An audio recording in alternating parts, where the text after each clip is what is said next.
So yan mga ka-PROMD, mag-aabono na po tayo ng kamatis. So lagyan po natin ulit ng urea, isang lata ng sardinas. Kakanawin natin sa 16 liters na tubig. Yan, timba ng pintura, saktong-sakto po sa 16 liters na tubig. So haluin po natin mabuti yan mga ka-PROMD. Siguraduhin natin na natunaw maigi, no? Yung pong ating urea.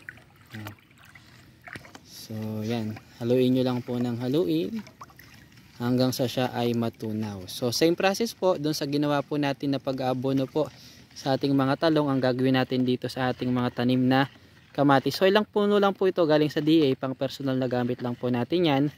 Sana loobin po ng Diyos, marami po siyang ma-produce na bunga para makatipid po tayo dahil nagmamahala na, Badramel, ang mga bilihin.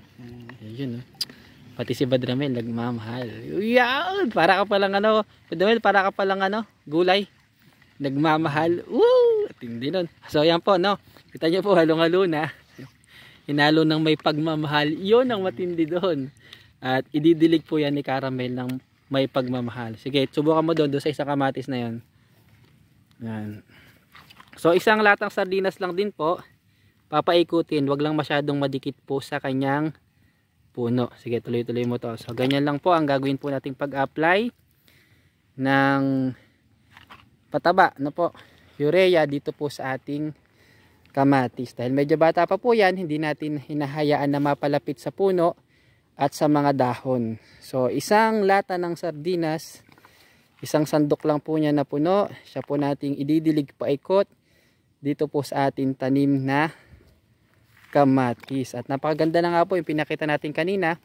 Napakaganda na ng resulta sa atin pong mga tanim na talong yung ating in-apply. So same process lang din naman po.